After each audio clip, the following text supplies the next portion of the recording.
لہٰذا جلد از جلد مسجد میں تشریف لائیں اور زمین کے ساتھ بیٹھیں. اور اس کے لیے ہمارے مہمان مکرم ہمارے سامنے جلوہ افروز ہوں. میں مہمان مکرم اور آپ کے درمیان زیادہ دیر حائل نہیں ہوتا. بس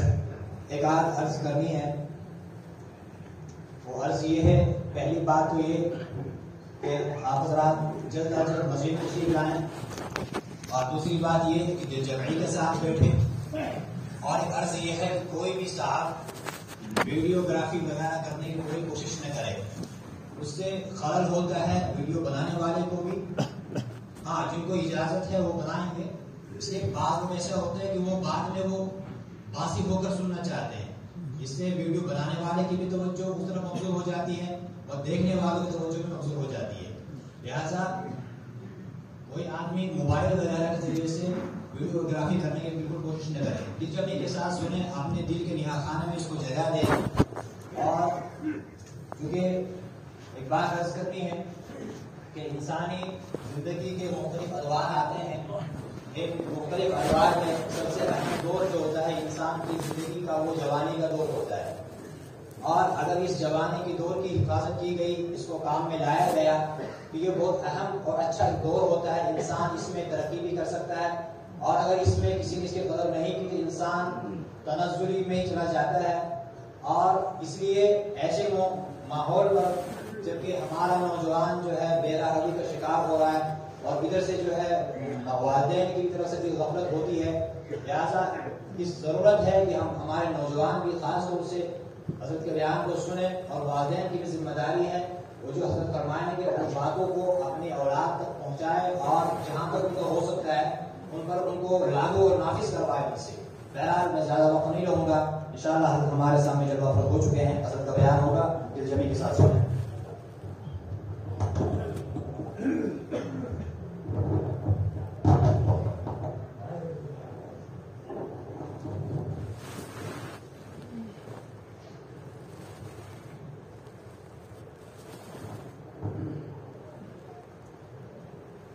الحمد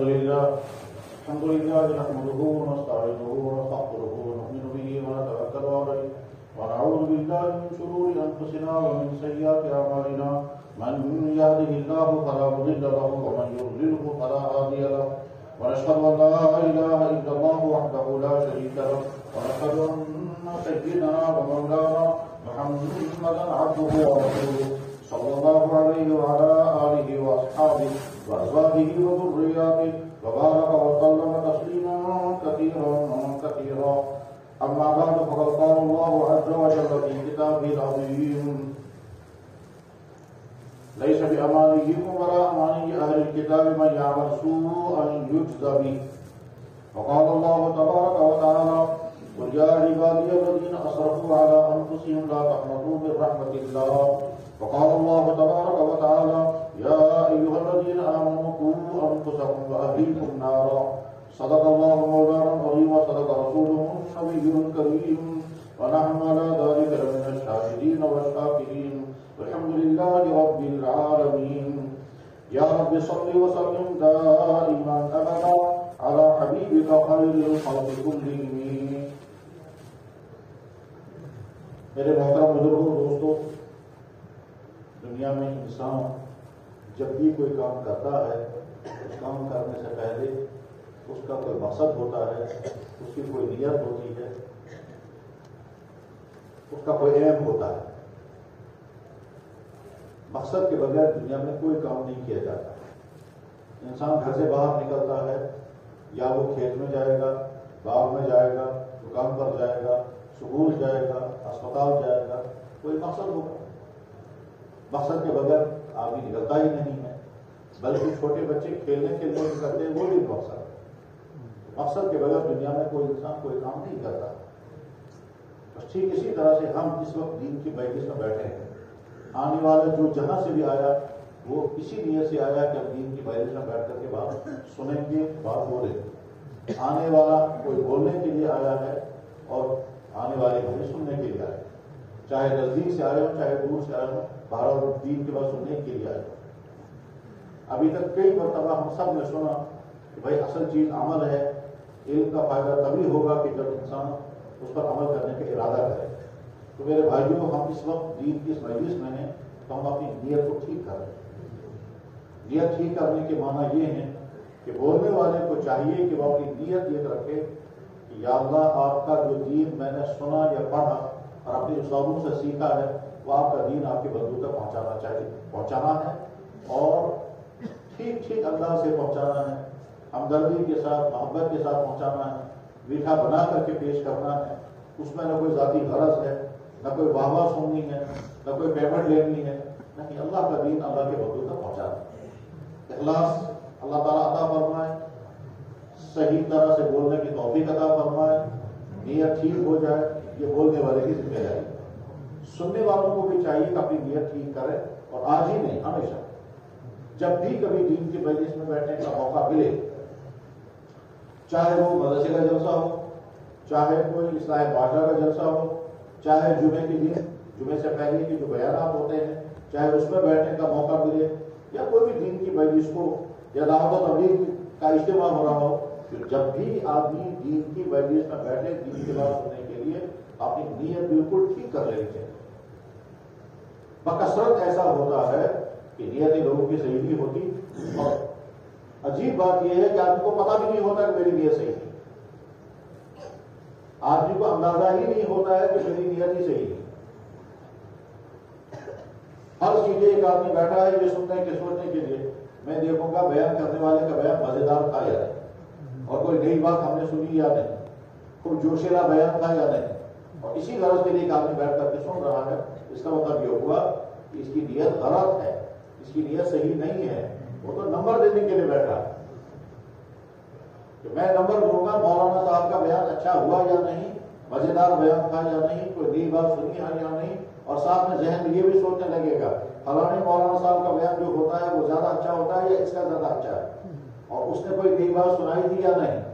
غرض یہ کہ یہ صرف کمپیئر کرتا رہے گا دوسرے کے ساتھ اور سوچتا رہے گا، اس کے بعد جب واپس نکلے گا تو تبصرہ کرے گا بہت مزیدار بیان تھا یا کچھ بھی نہیں تھا یا کوئی خاص بات اس نے نہیں سنائی، بس یہ تبصرہ کر کے نکل جائے گا۔ یہ جو کمنٹس ہیں یہ کمنٹس یہی رہ جائیں گے، اس مطلب یہ ہے کہ آپ سال میں آئے تو چار میں فاضل واپس آئے۔ نیت یہ ہونی چاہیے اور ہمیشہ بولنے والا جو کچھ بول رہا ہے میں اس کو توجہ کے ساتھ سنوں گا، پھر وہ جو بولنے والا بولے گا یا تو وہ کرنے والے اعمال بولے گا اور یا پھر وہ بچنے والے کام بیان کرے گا۔ بیان کرنے والا کہے گا فلانا فلانا کام مسلمان پر لازم ہے کیونکہ اللہ کا حکم ہے، اللہ کے نبی کا حکم ہے، یہ کرنا ضروری ہے، یا بیان کرنے والا کہے گا فلاں فلاں کام اللہ اور اللہ کے نبی نے حرام کر دیا ہے، اسے بچنا ضروری ہے۔ تو سننے والا توجہ کے ساتھ سنیں، جو بیان کر رہے ہیں، کرنے والا کام بیان ہو رہا ہے، میں کرتا ہوں یا میں نہیں کر رہا ہوں، اگر میں کر رہا ہوں تو بہت اچھی بات ہے، آئندہ اور زیادہ پابندی کروں گا، اور اگر میں نہیں کر رہا ہوں، مجھ سے چھوٹ رہا ہے تو مجھے توبہ کرنی ہے، مجھے ارادہ کرنا ہے کہ آج کے بعد میں یہ کام کروں گا، جب اس سے پہلے بھی میں نے یہ سنا ہوگا کیونکہ دین کوئی نیا نہیں ہے، دین کی اکثر باتیں ہر ایمان والے کے کاموں تک ضرور پہنچی ہوتی ہیں، ٹھیک، تو ہم نے اس سے پہلے بھی سنا ہے، آج پھر سنا ہے، آج جب سنا تھا عمل نہیں کیا، آج پھر سنا اب بھی عمل نہیں کرنے کے ارادے کیوں نہیں کریں گے، تو اپنے آپ کو اس کو عملہ کرنا ہے۔ یا بیان کرنے والا کوئی ایسی چیز بیان کر رہا ہے جو چیز اللہ اور اللہ کے نبی نے حرام کی ہے، تو ہر سننے والے کو چاہیے کہ وہ اپنے پر فٹ کرے کہ میں اس برے کام میں مبتلا تو نہیں ہوں، اگر میں اس برے کام میں مبتلا ہوں، آج تک پہلے بھی میں نے کبھی سنا تھا، آج بھی میں نے سنا کہ یہ چیز حرام ہے، اس سے پہلے بھی بیان کرنے والے نے اسی طرح یا اس سے اچھے انداز میں بیان کیا تھا، آج بھی بیان کرنے والے نے یہی بات بیان کی ہے، اچھے انداز میں بیان کی ہے، یا جس طرح سے بھی بات یہ بات کہی ہے کہ بات جو فلاں کام جرم ہے اسے بچنا ہے، تو مجھے اپنے آپ کا جائزہ دے کر کے اپنا محاسبہ کر کے پھر فیصلہ کرنا ہے کہ کیا میں آج کے بعد یہ کام کروں یا نہ کروں، چھوڑوں گا یا نہیں چھوڑوں گا۔ ہو سکتا ہے اندر سے نفس کہے گا نہیں، کہاں چھوڑ سکو گے، کیونکہ ایسے بہت سارے کام جس میں انسان کو دلچسپی ہوتی ہے نفسانیت کی بنا پر، جس میں انسان گناہ میں مبتلا ہوگا اور پھنسا ہوا گناہ میں ہے، اور جب بیان کرنے والا بیان کرتا ہے اور آدمی کی طبیعت آمادہ نہیں ہوتی اس کو چھوڑنے کے لیے، تو اس وقت اندر سے ایک جنگ شروع ہوتی ہے، نفس کہتا ہے چھوڑنا مت، اور ادھر سے جو دین کی بات سنی ہے اس کا تقاضا کہ چھوڑو، تو اندر سے ایمان کا اور نفس کا مقابلہ شروع ہوتا ہے۔ اگر نفس غالب آ گیا تو آدمی اپنے آپ کو کہتا ہے وہ پہلے بھی سنا تھا، آج بھی سنا ہے، کون چھوڑتا ہے، میں بھی نہیں چھوڑوں گا، کرتا رہوں گا۔ اور یا پھر جہاں سے جو بات کہی گئی ہے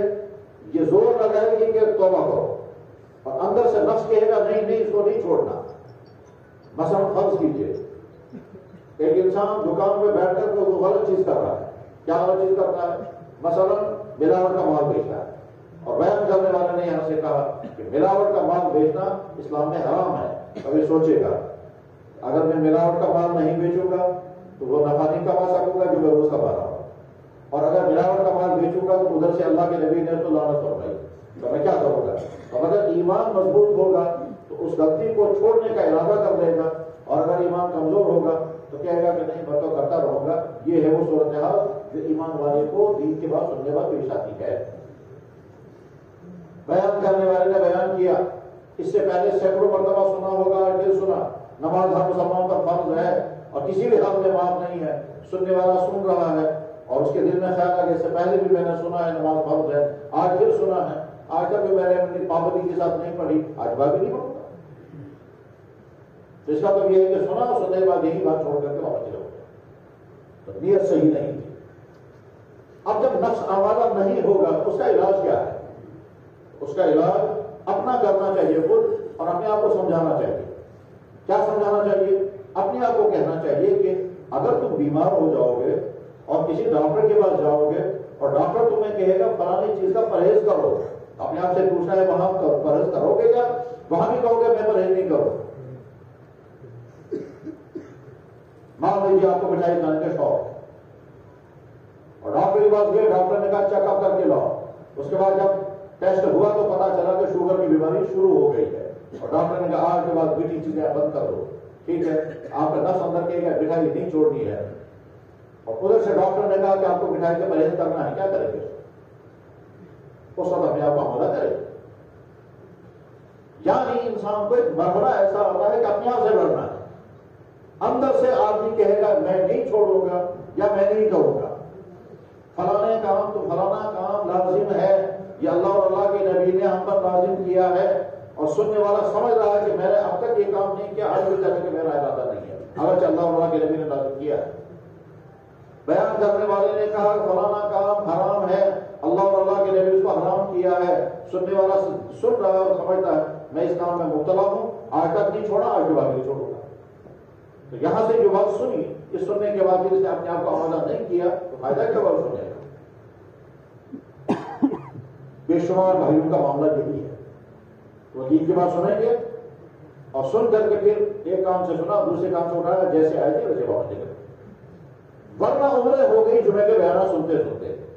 تو کیوں تبدیلی انسانوں کے اندر نہیں آتی؟ انسانوں کا مزاج یہ ہونا چاہیے، مزاج یہ ہونا چاہیے سننے والے کا کہ بیان کرنے والا چاہے جو بھی ہے وہ دین کی بات بیان کر رہا ہے، سننے والے کو بڑی توجہ کے ساتھ بات سننی ہوتی ہے، اس ارادے کے ساتھ سننی ہوتی ہے کہ جو یہ بیان کرے گا مجھے پر عمل کرنا ہے۔ مثلا فرض کیجیے سننے والوں میں بھی اب بیٹھا ہوا ہوں اور بیان کرنے والا یہاں جو بیٹھا ہے اتفاق سے وہ میرا شاگرد ہے، اس نے مجھ سے پڑھا، تو کچھ سال پہلے وہ میرے سامنے بیٹھ کر پڑھتا تھا، طالب علم تھا، مجھ سے پڑھنے والا تھا، جیسے ہم اپنے استادوں کے شاگرد ہیں۔ ابھی یہ نام لیتے ہیں حضرت مولانا سعید احمد پالنپوری رحمہ اللہ تعالیٰ، ہمارے استاد تھے، ہم نے ان سے حدیث پڑھی ہے، تو ٹھیک اسی طرح سے فرض کیجئے میرا شاگرد یہاں بیٹھ کر بیان کر رہا ہے اور سننے والوں میں بھی بیٹھا ہوا ہوں، تو میرے ذہن میں اس وقت یہ بات نہیں آنی چاہیے کہ میرا شاگرد مجھے کیا دین سنائے گا، اس وقت میرے ذہن میں آنا چاہیے کہ دین بیان کرنے والا ایک اللہ کا بندہ دین بیان کر رہا ہے، اور مجھے توجہ کے ساتھ، دھیان کے ساتھ، فکر مندی کے ساتھ، شوق کے ساتھ، اس جذبے کے ساتھ سننا ہے کہ جو یہ بیان کرے گا میں نے پہلے سنا ہے، آج پھر سنوں گا، پھر میں دیکھوں گا کہ اس پر عمل کر رہا ہوں تو بہت اچھا ہے، اور اگر عمل نہیں کر رہا ہوں تو آج کے بعد میں ارادہ کرتا ہوں عمل کرنے کا، اس ارادے کے ساتھ میں بیٹھ کر سنوں گا، اور اس وقت یہ نہیں دیکھوں گا کہ میرا شاگرد اسے دین بیان کر رہا ہے۔ پھر میرے شاگرد نے بیان کرنا شروع کر دیا، اسے حدیث سنائی، کیا کہا؟ اس نے کہا فرمایا جناب رسول اکرم صلی اللہ علیہ وسلم نے القرآن حجت لک او علیک، تو مجھے ایک دم یاد آ گیا کہ یہ حدیث تو میں نے پڑھائی اور میں نے اس کا ترجمہ کیا تھا اس کا. اور حجت اللہ کا علیہ کا نام انتفاع کے لیے اور اعلیٰ کے اور ضرر کے لیے یہ ساری تفصیل میں نے اس کو بتائی تھی. اس وقت میں نے یہ نہیں دیکھنا ہے کہ میرا شاگرد مجھے کیا دین سکھائے گا, مجھے فوراً دیکھنا ہے. اس نے کہا قرآن قیامت کے دن یا تو تمہارے حق میں دلیل دے گا, یا تمہارے حق میں بولے گا, یا تمہارے خلاف بولے گا.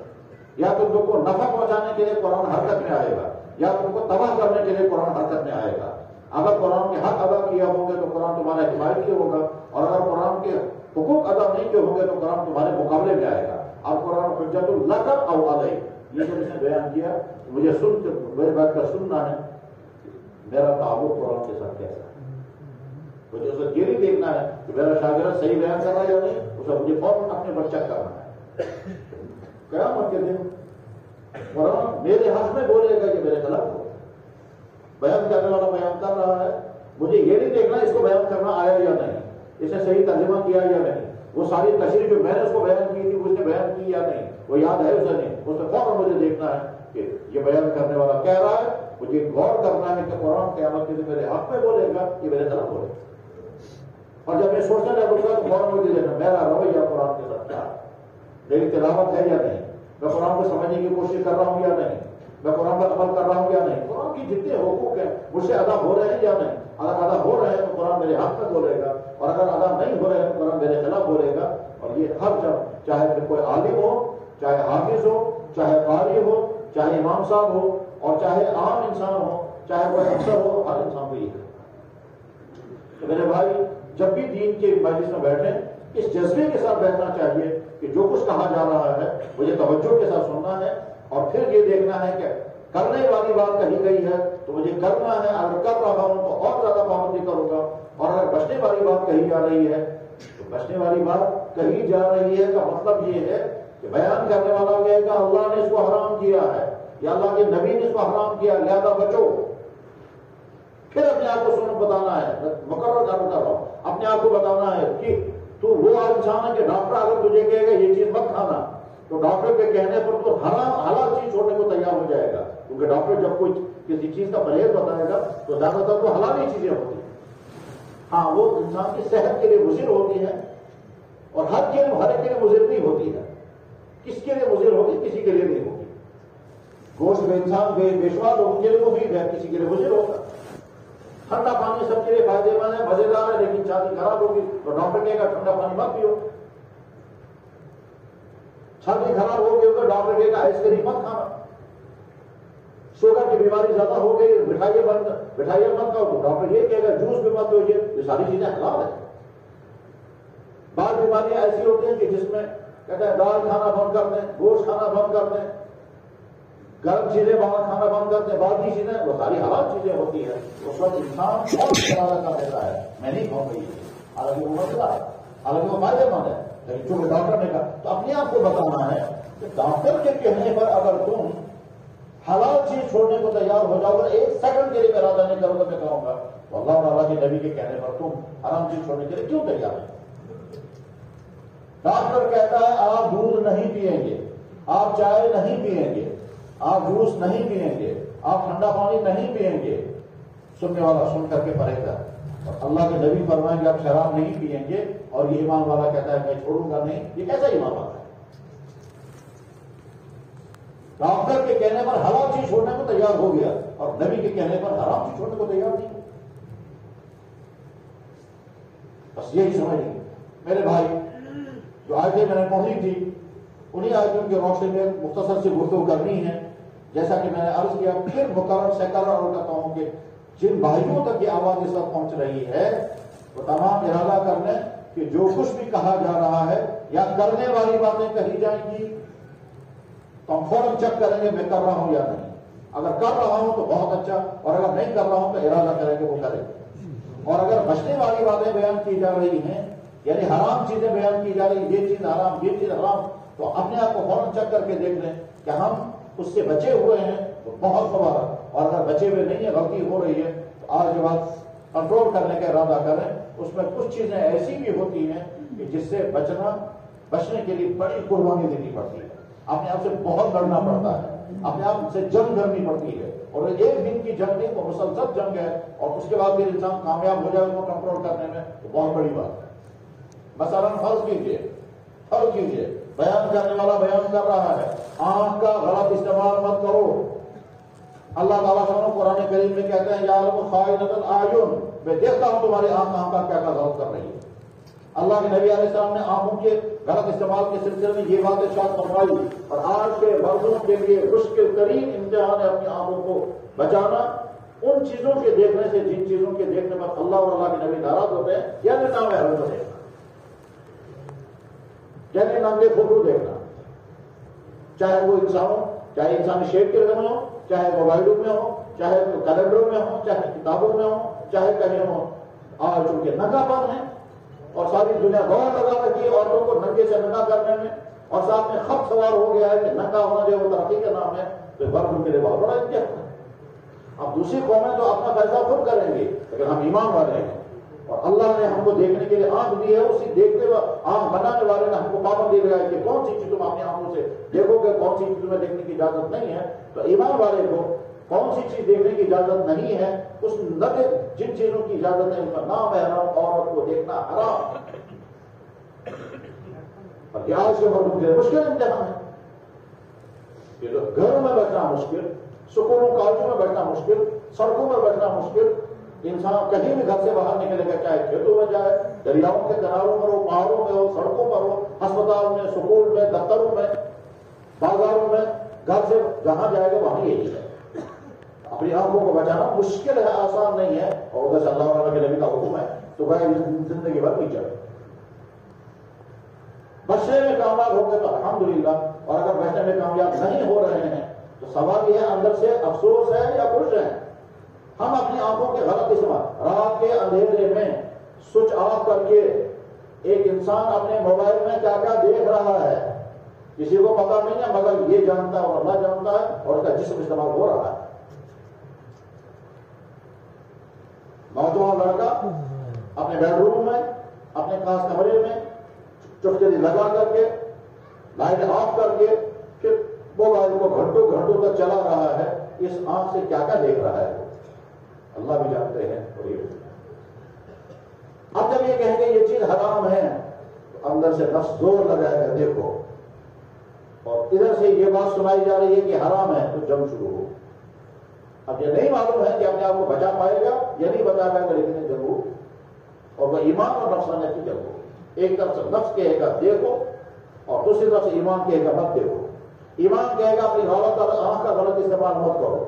ایمان کہے گا اپنی انگلیوں کے ذریعے سے یہ لائٹنگ اور شیئرنگ مت کرو، یہ جو یوں کر کے ڈھونڈاتے ہیں اور یہ کر کے ڈھونڈتے ہیں کیا کیا مجھے دیکھنا اور کیا کیا دیکھنا ہے، یہ جو انگلی استعمال ہو رہی ہے، یہ انگلی غلط استعمال ہو رہی ہے، آنکھ غلط استعمال ہو رہا ہے، آنکھ کا غلط استعمال ہو رہا ہے، اور یہاں سے بیان کیا گیا اپنے آپ کو بچاؤ۔ تو اب یہ بیان جنگ شروع ہوگی، اور یہ ہر ایک کے لیے ایسا نہیں ہے کہ جس کے سر پر ٹوپی ہے، چہرے پر داڑھی ہے، اس کے لیے امتحان نہیں ہے، اور بیچارہ ہمارا وہ بچہ کہ جو سکن ٹائٹ پہنے ہوا اس کے لیے امتحان ہے۔ امتحان سب کے لیے، حرام سب کے لیے حرام ہے، حلال سب کے لیے حلال ہے، فرض سب کے لیے فرض ہے، اور جو چیز لازم ہے وہ سب کے لیے لازم ہے، چاہے کوئی آدمی دفتروں میں رہنے والا ہو، چاہے کوئی آدمی کالجوں میں رہنے والا ہو، چاہے مدرسے میں ہو، چاہے مسجد میں ہو، چاہے دکان پر ہو، چاہے کھیتوں میں ہو، چاہے بکروال ہو، چاہے گوجر ہو، چاہے کشمیری ہو، چاہے دکاندار، چاہے بزنس، جو بھی ہے حلال ہر ایک کے لیے حلال ہے، حرام ہر ایک کے لیے حرام۔ میرے بھائیوں، یہ ہمارا جسم یہ ہمارا بنایا ہوا نہیں ہے، اور نہ انسانوں کے بس میں ہے کہ اپنے جسم کے کوئی چیز کو درا جائے۔ دنیا کے سارے ڈاکٹر مل کر، دانتوں کے ڈاکٹر مل کر بچے کو دانت پیدا نہیں کر سکیں گے، وہ تو اللہ ہے جو بچے کو دانت پیدا کر دیتے ہیں۔ دنیا کے آنکھوں کے سارے ڈاکٹر مل کر یہ آنکھ تیار نہیں کر سکیں گے۔ آنکھ تو بہت بڑی چیز ہے، دانت تو بہت بڑی چیز ہے، بال کا کنارا نہیں بنا سکیں گے، اس لیے کہ بال کا کنارا بنانے کے لیے جو مٹیریل چاہیے وہ انسان کہاں سے لائیں گے؟ تو اس انسان کے جسم کی ایک ایک چیز اللہ کی بنائی۔ اللہ تعالیٰ قرآن کریم میں کہتے ہیں نہ خلقناکم، میں نے تمہیں پیدا کیا، اور لا تصدقون، تم مانتے کیوں نہیں؟ تمہیں سمجھ میں کیوں نہیں آ رہا؟ اللہ تعالیٰ شان تخلیق کے بعد پیدا کرنے والا کہتے ہیں ذالکم اللہ ربکم، یہ ہے تمہارا رب، خالق کل شیء، جس نے ہر چیز کو پیدا کیا، یعنی ہماری آنکھ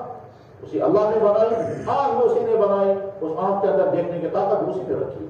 کان بھی اسی اللہ نے بنایا، اور اس کان کے ذریعے سننے کا لمبا وسیع ترین نظام اسی اللہ نے پیدا کیا، وہ بہت وسیع نظام ہے، تب انسان کسی بات کو سن پاتا ہے، اس کو بہت پڑھنا پڑے گا، بڑی ڈیٹیل سمجھنی پڑے گی، تب پتا چلتا ہے کہ آدمی سنتا کیسے ہے۔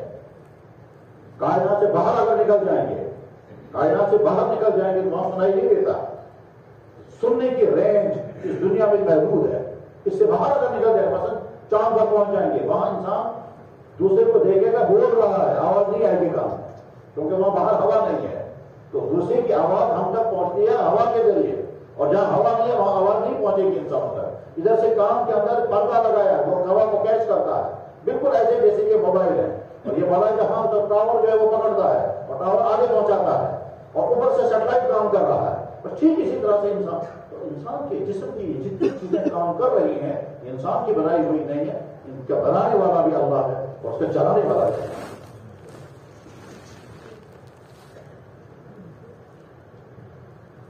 ہم زندہ ہیں تب جب ہوا ہے، تب جب ہم ہوا لے رہے ہیں، ہوا ہوگی ہم لے نہیں پائیں گے تب بھی زندہ نہیں رہ سکیں گے، لینے کا سسٹم ہے مگر ہوا نہیں ہے تب بھی زندہ نہیں رہ سکیں گے، تو آکسیجن کا ہونا بھی ضروری ہے، اور آکسیجن لینے کے لیے جو سسٹم ہے نظام تنفس، وہ سانس لینے کا سسٹم وہ بھی ہونا ضروری ہے، اور اللہ جل شانہ نے اس کو آٹومیٹک سسٹم بنایا، اس کے لیے انسان کو کچھ نہیں کرنا پڑتا، نہ تو جیسے پانی لینا پڑے گا پھر پینا پڑے گا، ہوا لینے کے لیے کچھ نہیں کرنا ہے، ہوا خود بخود انسان کی باڈی میں پہنچتی ہے، اندر کی کاربن ڈائی آکسائڈ باہر نکلتی ہے، آکسیجن اندر جا رہی ہے، انسان سویا ہوا ہو تب بھی ہے، جاگا ہوا ہے تب بھی ہے، ارادہ کرے تب بھی، حتیٰ کہ منہ بند ہے تب بھی ہوا اندر جا رہی ہے، رات کو سوتا ہے کمرہ بند کر کے، کھڑکیاں دروازے سارے بند کر کے، باہر سے اندر ہوا نہیں آنے دے گا، اور سویا رہتا ہے منہ بند کر کے، اس کے باوجود انسان کی باڈی کو ہوا مل رہی ہے۔ اللہ نے ہم کو پیدا کیا، ہمارے جسم کی ایک ایک چیز اللہ کی بنائی ہوئی ہے، جس اللہ نے یہ جسم بنایا وہی اللہ فرماتا ہے کہ تمہارے جسم کی ایک ایک چیز میری بنائی ہوئی ہے، اس کا استعمال تم کیسے کرو؟ تمہارے آنکھ کے اندر دیکھنے کی طاقت کوئی اور نہیں، وہ میں نے نہیں، وہ لگی خالہ کا وہی اللہ جس نے پیدا، وجعل لكم السمع والابصار والافئدہ، وہی اللہ تمہارا جس نے تم کو یہ آنکھ دی، یہ کان دیا، یہ تمہارا دل دیا، جو ہارٹ پمپنگ کر رہا ہے، یہ دل میرا بنایا ہوا ہے، اور سسٹم میں نے بنایا کہ ہارٹ پمپنگ چل رہی ہے اور یہ رکتی نہیں ہے۔ تو اللہ جل شانہ فرماتا ہے کہ جب تمہارا سارا جسم میرا بنایا ہوا ہے، اب اس کا استعمال بھی میرے حکم کے مطابق کرو گے، اور اگر میرے حکم کے خلاف تم اس کا استعمال کرو گے تو دنیا میں بھی تم تباہ ہو جاؤ گے، اور آخر میں تمہاری تباہ ہونی ہے، اور آخر میں سزا لگے گی۔ میرا دیا ہوا جسم تم نے استعمال کیا غلط، اس غلط استعمال کرنے پر تمہیں آخر میں سزا لگے گی، اور دنیا میں بھی تم کو مصیبتیں آئیں گی، لازماً آئیں گی۔ یاد رکھنا چاہیے اللہ نے اور اللہ کے نبی نے جن جن چیزوں کو حرام کیا ہے وہ چیزیں انسانوں کو نقصان پہنچانے والی ہیں، اس لیے اس کو حرام کر دیا۔ اب اگر ان کا انسان استعمال کرتا ہے، اس کے معنی ہے کہ دنیا میں بھی انسان اپنے آپ کو تباہی میں پھنسا رہا ہے، اور آخر میں بھی تباہ ہونے والا ہے۔ اس انسان کے جسم میں کیا کیا ہے؟ جواب بہت کچھ، بہت کچھ میں سے بس ہم تین چیزیں اس پر دیتے ہیں۔ پہلی بات، ہم کو اللہ نے کیا چیز عطا فرمائی؟ نمبر ایک ایمان، اور کیا چیز عطا فرمائی؟ یہ جسم، اور کیا چیز عطا فرمائی؟ عقل اور حافظہ۔ ایمان، جسمانی طاقت، اور جسمانی طاقت کے اندر کچھ قوتیں ہیں جن میں سمجھنے کی طاقت، یاد رکھنے کی طاقت، فیلنگ کا سسٹم، ایموشنز، یہ ایک الگ نظام۔ ایمان بھی اللہ نے ہم کو عطا فرمایا، جسم پورا عطا کیا۔